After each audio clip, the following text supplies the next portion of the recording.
Au nom du Père et du Fils et du Saint-Esprit. Amen. Viens Saint-Esprit de Dieu. Chers amis, soyez les bienvenus sur cette chaîne. Peut-être avez-vous déjà vu les vidéos courtes qui ont été postées sur la messe perpétuelle. Peut-être avez-vous vu ce très beau documentaire sur le Sacré-Cœur qui est une excellente introduction au sujet. Les apparitions de Paray-le-Monial sont abondamment documentées. Le but de cette vidéo est de vous présenter l'essentiel de ces messages, à partir de quelques témoignages de Sainte Marguerite Marie. Marguerite Marie est née en 1647. Elle est entrée au couvent de Paray-le-Monial en 1671 et elle y est restée jusqu'à sa mort en 1690 à l'âge de 43 ans. Pendant toutes les années où elle était au couvent, elle a reçu des messages du Christ qu'elle voyait, on parle alors d'apparition, ou qu'elle entendait, on parle alors de locution. Les premières apparitions, les plus connues, ont eu lieu entre 1673 et 1675, sans qu'il soit toujours possible de les dater très précisément. Les historiens les ont appelées les grandes apparitions.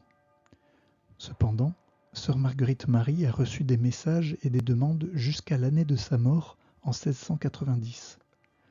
Voyons quels sont ces messages et demandes, à commencer par celles qui s'adressent à chacun. En 1673, Marguerite Marie a une première apparition du Christ. Il lui montre son cœur, et comme saint Jean, il la fait reposer sur son cœur. Voici ce qu'elle dit d'une apparition qui a eu lieu l'année suivante.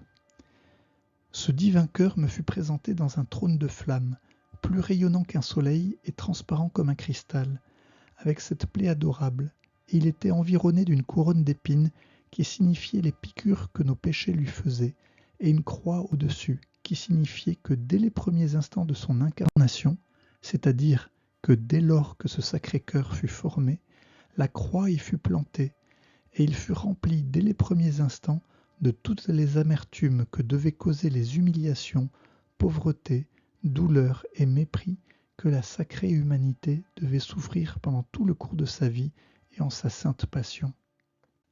Et il me fit voir que l'ardent désir qu'il avait d'être aimé des hommes et de les retirer de la voie de perdition où Satan les précipite à foule, lui avait fait former ce dessein de manifester son cœur aux hommes avec tous les trésors d'amour, de miséricorde, de sanctification et de salut qu'il contenait, afin que tous ceux qui voudraient lui rendre et procurer tout l'amour, l'honneur et la gloire qui seraient à leur pouvoir, il les enrichit avec abondance et profusion de ces divins trésors du cœur de Dieu qui en était la source, lequel il fallait honorer sous la figure de ce cœur de chair, dont il voulait l'image être exposée et portée sur moi et sur le cœur pour y imprimer son amour et le remplir de tous les dons dont il était plein, et pour y détruire tous les mouvements déréglés, et que partout où cette sainte image serait exposée pour y être honorée, il répandrait ses grâces et bénédictions.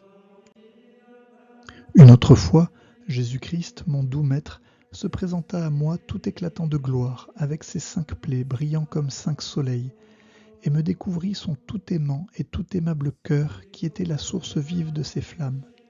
Ce fut alors qu'il me découvrit les merveilles inexplicables de son pur amour, et jusqu'à quel excès il l'avait porté d'aimer les hommes dont il ne recevait que des ingratitudes et méconnaissances. La froideur ingrate des hommes m'est beaucoup plus sensible, me dit-il, que tout ce que j'ai souffert en ma passion, d'autant que s'ils rendaient quelque retour d'amour, j'estimerais peu tout ce que j'ai fait pour eux, et voudrais, s'il se pouvait, en faire davantage. Mais ils n'ont que des froideurs et du rebut pour tous mes empressements à leur faire du bien. Mais, toi du moins, donne-moi ce plaisir de suppléer à leur ingratitude autant que tu en pourras être capable.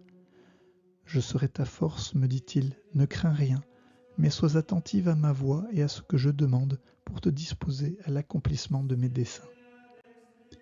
Premièrement, tu me recevras dans le Saint-Sacrement autant que l'obéissance te le voudra permettre, quelques mortifications et humiliations qui t'en doivent arriver, lesquelles tu dois recevoir comme des gages de mon amour. Tu communieras de plus tous les premiers vendredis de chaque mois, et toutes les nuits, du jeudi au vendredi, je te ferai participer à cette mortelle tristesse que j'ai bien voulu sentir au jardin des Oliviers. Ces textes sont riches, exprimés dans une langue qui date du XVIIe siècle. Résumons-les pour les rendre plus accessibles à nos contemporains. Il y a 3 demandes principales. La première, c'est de porter sur soi une image du Sacré-Cœur.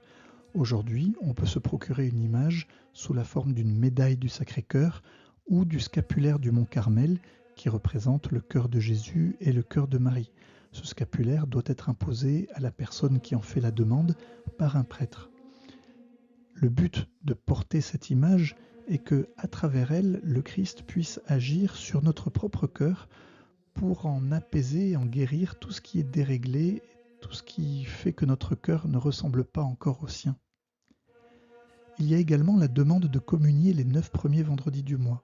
Cette demande a été précisée dans des apparitions ultérieures.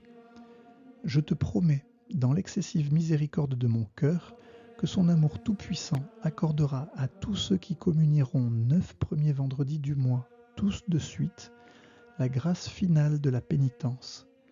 Ils ne mourront pas dans ma disgrâce, ni sans recevoir leur sacrement, mon divin cœur se rend dans leur asile assuré en ce dernier moment. Il est fait question ici des derniers sacrements que les chrétiens peuvent recevoir quand ils sentent venir la mort, notamment ce qu'on appelait l'extrême-onction, aujourd'hui sacrement des malades. La 3e demande, c'est la demande de l'heure sainte, le jeudi de 23h à minuit, en union avec l'agonie du Christ au mont des Oliviers, en prosternation. Voilà la demande originale. Aujourd'hui, l'Église, dans sa pratique, dans sa sagesse, permet, ou en tout cas pratique, que cette heure sainte soit pratiquée un petit peu plus tôt et pas forcément en situation de prosternation. Et voici plusieurs promesses faites par le Christ à ceux qui s'efforceraient de répondre à ces demandes.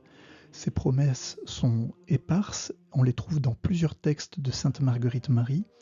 Au XXe siècle, un catholique américain a eu l'idée de les rassembler dans un livret et de les présenter sous cette forme de liste. Donc je rappelle qu'il ne s'agit pas d'un texte original annoncé tel quel à Sainte Marguerite, mais d'une compilation de paroles authentiques répandues dans plusieurs apparitions. Voici ces promesses. Je leur donnerai toutes les grâces nécessaires dans leur état. Je mettrai la paix dans leur famille. Je les consolerai dans toutes leurs peines. Je serai leur refuge assuré pendant la vie et surtout à la mort. Je répandrai d'abondantes bénédictions sur toutes leurs entreprises. Les pécheurs trouveront dans mon cœur la source et l'océan infini de la miséricorde. Ils ne mourront pas dans ma disgrâce ni sans recevoir les sacrements, et mon cœur se rendra leur asile assuré à cette heure dernière.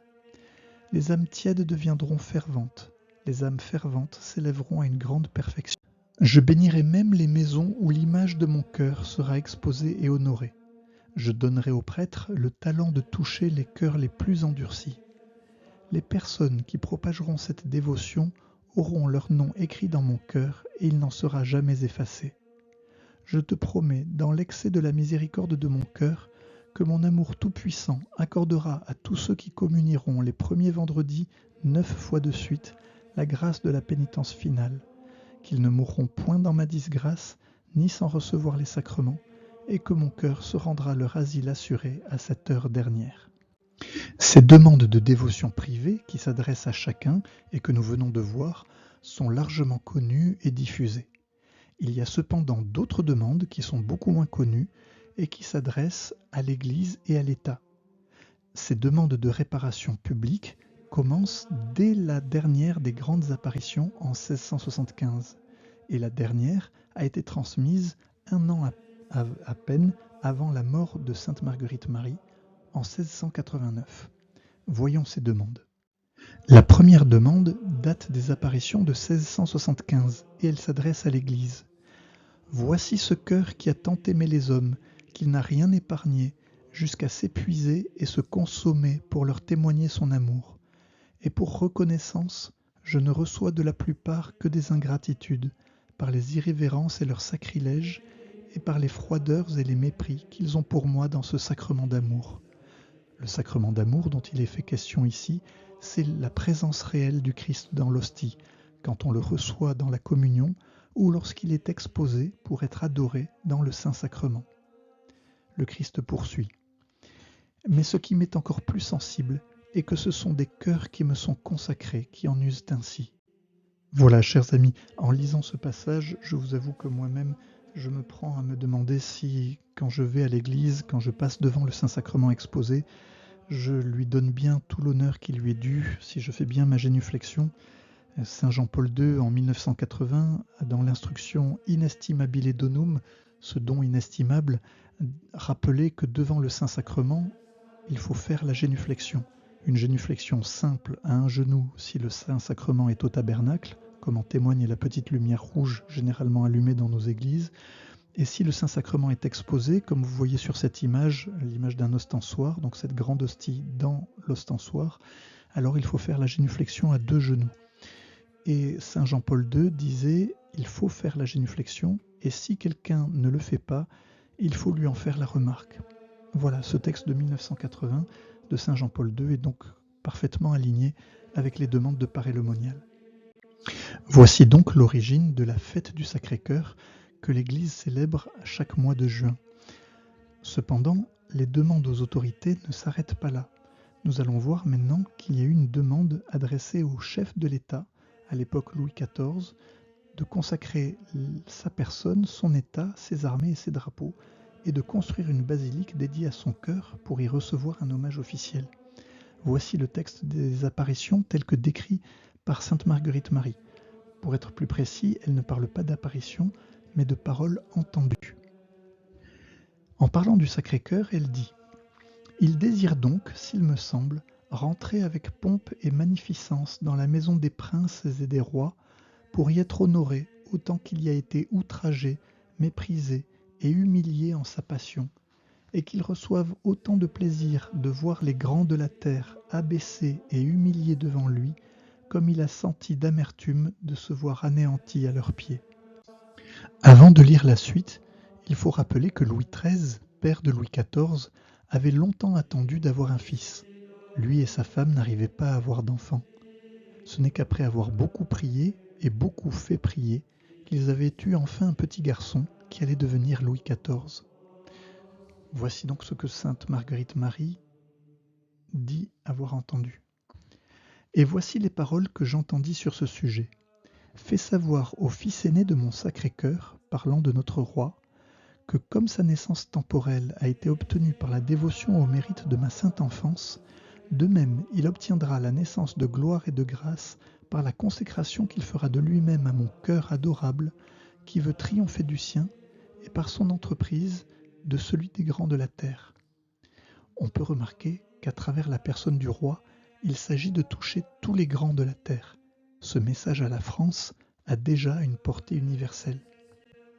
Poursuivant la demande du Christ adressée à Louis XIV, sainte Marguerite Marie écrit en juin 1689 « Il, donc le Christ, il veut régner dans son palais, le palais de Louis XIV, je reprends, il veut régner dans son palais, être peint dans ses étendards et gravé dans ses armes, pour les rendre victorieuses de tous ses ennemis, en abattant à ses pieds ses têtes orgueilleuses et superbes, pour le rendre triomphant de tous les ennemis de la Sainte Église. » Après cette première mention, datée du 17 juin 1689, autour de la date retenue pour la fête du Sacré-Cœur, la même demande est précisée à nouveau le 25 août 1689. La date n'est peut-être pas anodine, c'est la fête de Saint Louis, qui est pour les Français l'archétype du saint roi chrétien. Je vous invite, si vous le souhaitez, à mettre la vidéo en pause pour prendre connaissance de ce texte. Il précise la première demande et ajoute la demande de construction d'une basilique en l'honneur du Sacré-Cœur pour que le roi et la cour viennent s'y consacrer. Cet édifice aurait donc une dimension nationale. Au terme de cette première partie, nous avons vu les demandes du Christ adressées à chacun et nous avons vu les demandes de réparation publique. Il est temps de récapituler. Rappelons d'abord ce que sainte Marguerite Marie disait du Sacré-Cœur. Je cite « La dévotion ne veut pas être forcée, mais il veut s'insinuer doucement et suavement dans les cœurs, par la suave action de sa charité, à la façon d'une huile, ou plutôt d'un baume précieux, dont l'odeur et la liqueur se répandent doucement. Dans cet esprit, voyons maintenant les demandes adressées à chacun dans les grandes apparitions. Il s'agit de rendre amour pour amour au Sacré-Cœur, en réparation de la passion et des péchés du monde. Le moyen proposé est de se consacrer soi-même au Sacré-Cœur, de lui consacrer son cœur, et en portant sur son cœur l'image du Sacré-Cœur, parvenir à l'apaisement et à la purification progressive. Ensuite, il est proposé la participation spirituelle à l'agonie du Christ par la pratique de l'heure sainte, le jeudi soir. Il est également proposé la communion 9 premiers vendredis du mois consécutifs.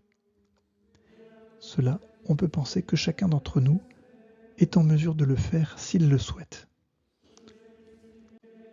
Les demandes de dévotion publique étaient adressées d'une part à l'Église, dans un esprit de réparation des outrages, froideur et indifférence que Jésus souffre quand il est présent dans l'hostie consacrée. Pour cela, il était demandé une fête liturgique nouvelle en l'honneur du Sacré-Cœur. Ensuite, au chef de l'État, dans un esprit de réparation des outrages et des humiliations de la Passion, il était demandé la consécration personnelle pour le triomphe du cœur du Christ sur le sien et par son intermédiaire triompher des cœurs des grands de la terre. Il était demandé également la consécration de l'État et des armées et la position du Sacré-Cœur sur les drapeaux et la construction d'une basilique pour l'hommage officiel des personnalités de l'État. Ces messages et demandes que nous avons vus vont très vite connaître un rayonnement et une diffusion extraordinaires, du vivant même de Sainte Marguerite Marie. C'est à partir des apparitions de Parée que la dévotion au Sacré-Cœur va se diffuser dans le monde entier à une vitesse stupéfiante. Cette histoire sera l'objet de la prochaine vidéo que vous retrouverez bientôt sur la chaîne. D'ici là, je vous laisse prendre connaissance du texte affiché à l'écran. L'idée générale est que dans toutes les choses touchant au surnaturel, il faut s'en remettre absolument au jugement de l'Église. C'est ce que je fais bien volontiers. Rendez-vous à la prochaine vidéo et d'ici là, que Dieu vous bénisse.